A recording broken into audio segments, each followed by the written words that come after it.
आज इसीलिए हम आप सभी यहां जितनी दीदियां हैं, आप सब लोगों के खून में रचा बसा है।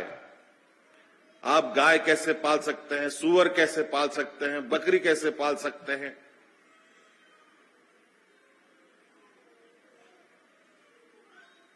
अभी हम अंडा को लेकर के योजनाएं प्रारंभ करने जा रहे हैं और उस योजना के माध्यम से इतनी अंडे की आवश्यकता होगा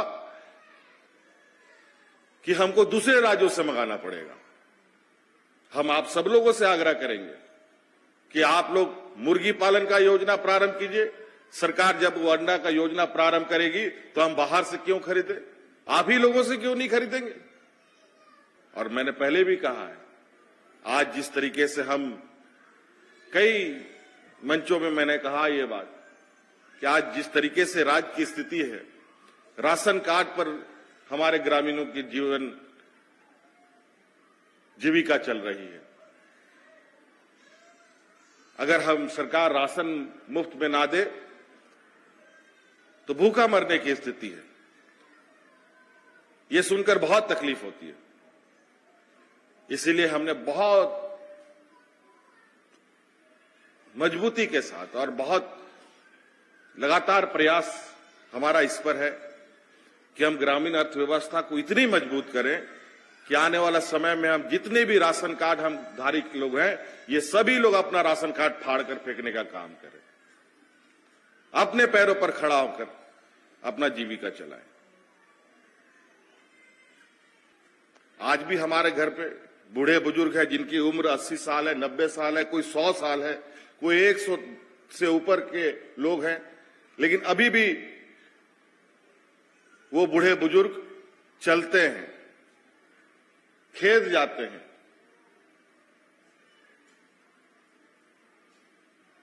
अगर उनको कोई बीमारी होती तो शायद इतनी उम्र तक वो नहीं जिंदा होते, लेकिन आज के समय के लोग 100 साल तो दूर की बात है, 50-60 साल की उम्र में ही अपना जीवन त्यागना पड़ जाता है। और वो इसलिए, और मेरा ये मानना है, और जिसको मैं लगातार ग्रामीण क्षेत्र में फोकस करने का कोशिश कर रहा हूं, कि जो हमारे बुजुर्गों ने हमें सिखाया था और जो बुजुर्गों के पास जो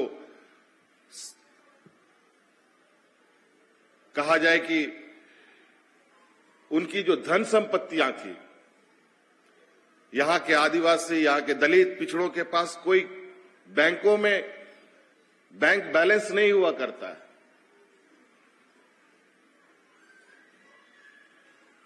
बोरों में भरा हुआ पैसा नहीं होता है। उनके धन संपत्ति हुआ करते थे, और वो धन संपत्ति होते थे जिनको हम पशुधन बोलते हैं। गाय, बकरी, मुर्गी, सुअर, बतख, यही उनकी संपत्ति हुआ करती थी।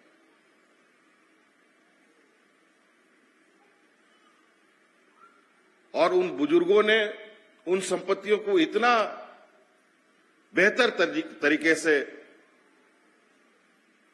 संभाल के रखा था, शायद उन्हीं वजहों से वो लोग गरीब नहीं रहे। मेरी उम्र भी अब 45 पार हो रही है।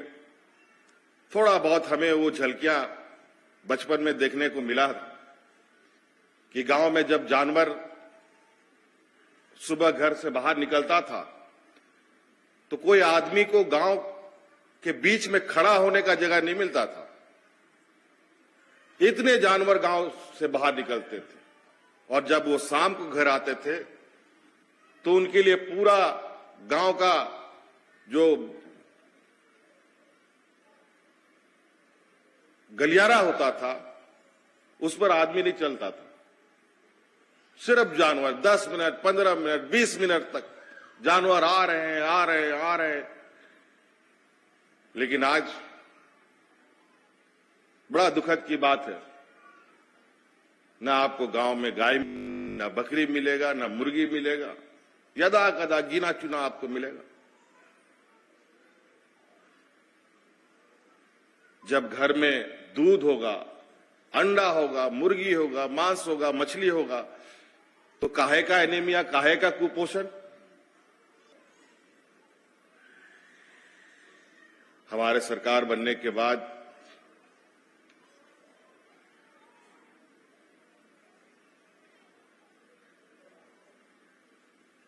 और वैश्विक महामारी कोरोना के संघर्ष के बाद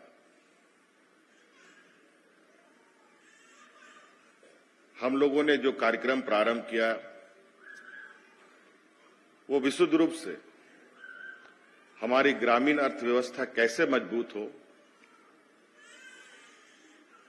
इस पर सरकार का विशेष ध्यान रहा। और ग्रामीण अर्थव्यवस्था को मजबूत करने के लिए आपको मैं बताना चाहूंगा कि सरकार की पूरी मिशनरीज, जितना भी व्यवस्था हमारा है, उन सभी को हम लोगों ने गांव-गांव, पंचायत-पंचायत में भेजने का काम किया। सरकार की योजनाएं सीधे गांव के लोगों तक, दरवाजे तक पहुंचाने का हम लोगों ने प्रयास किया। हम लोगों ने 2 चरण में कार्यक्रम प्रारंभ किया। पहले चरण में सरकार आपके द्वार के माध्यम से इस राज्य के लगभग सभी पंचायतों में पदाधिकारियों को भेजकर ग्रामीणों को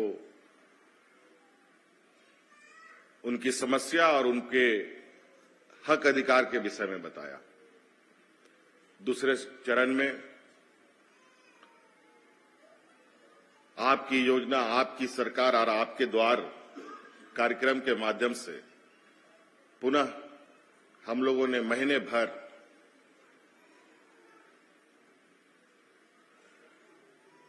पंचायतों में सभी पदाधिकारियों को भेजने का काम किया।